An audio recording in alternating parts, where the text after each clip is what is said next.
Why do people live in a world created by God and act like He does not exist? They move through life, never acknowledging His breath in their lungs, the provisions He gives, and the goodness they experience this side of heaven.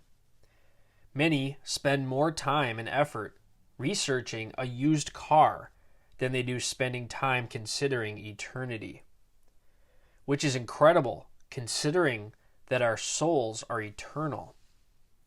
The popular motto today is, "You only live once, so fill in the blank."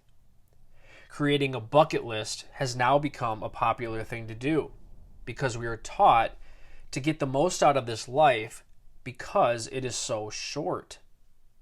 What is interesting is man is fully aware of the brevity of life and that we only get one chance.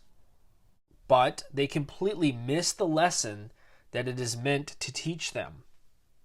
Why would people reject God knowing the brevity of life? Why do they give no consideration for eternal matters, but focus solely on the here and now? Scripture has a lot to say about this. Consider this. He has made everything beautiful in its time. Also, He has put eternity in their hearts, except that no one can find out the work that God does from beginning to end. I know that whatever God does, it shall be forever. Nothing can be added to it, and nothing taken from it. God does it that men should fear before Him. Ecclesiastes chapter 3, verses 11 and 14. So the Lord has put a built-in awareness of eternity into men's hearts so that we are conscious that this life will not satisfy and there must be something more after we die. Scripture also says God has built into mankind another form of awareness, right and wrong. For when Gentiles who do not have the law by nature do the things in the law, these, although not having the law, are law to themselves, who show the work of the law written in their hearts, their conscience also bearing witness, and between themselves their thoughts, accusing or excusing them, in the day when God will judge the secrets of men by Jesus Christ according to my gospel. Romans 2, 14 through 16. So God has placed the law within every man's heart in order to show accountability for one's actions, that the choices we make really do matter, that we will give an account to our Creator for the life that we lived on earth. So pulling it together, man is born into this world knowing that life is brief, there is only one shot, and there must be something more, eternity, and that there is a moral lawgiver that we will answer to. So why does man choose to reject God in light of all this revelation? The answer is found in Romans chapter 1.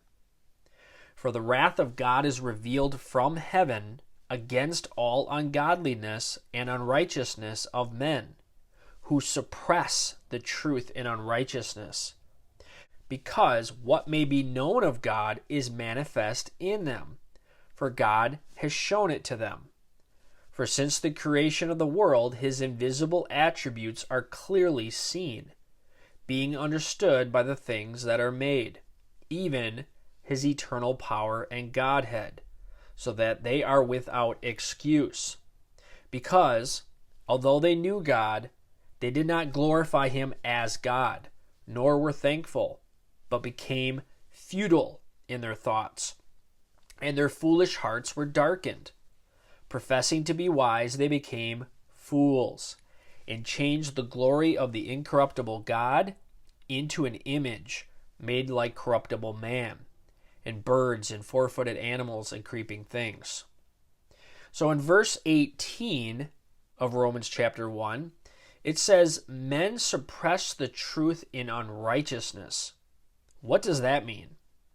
It means although the evidence from conscience, creation, and Scripture is irrefutable. Men choose to resist and oppose God's truth by holding fast to their sin. Just as John 3:19 through 20 says, "And this is the condemnation, that light has come into the world, and men love darkness rather than light, because their deeds were evil. For everyone practicing evil hates the light, and does not come to the light, lest his deeds should be exposed." Man is inherently sinful, and it is a love for their sin that acts as a barrier to God. They suppress clear knowledge in order to keep sinning. This is a curse indeed. That's why Scripture says, although they knew God, they did not glorify Him as God, nor were thankful, but became futile in their thoughts, and their foolish hearts were darkened. So man's search for meaning and purpose will produce only vain, meaningless conclusions. When man rejects the truth, the darkness of spiritual falsehood replaces it. That is why, apart from turning to Christ and becoming born again, men are like blind sheep wandering through life without a shepherd. They are left to their own futile worldviews to guide them. And in the end, they will still have to answer to God for how they lived and choices that they have made. So in conclusion, if you want to make a real bucket list, my prayer is that the first box to check is turning to Jesus Christ, who is the only way, and placing your faith and trust in Him for the eternal salvation of your soul. Nothing is more important than this. Eternity is forever, and your soul will live on. Do not suppose that you have all the time in the world. This life is a vapor. You're living on borrowed time, and you have a very important choice to make regarding your soul. Choose Jesus Christ.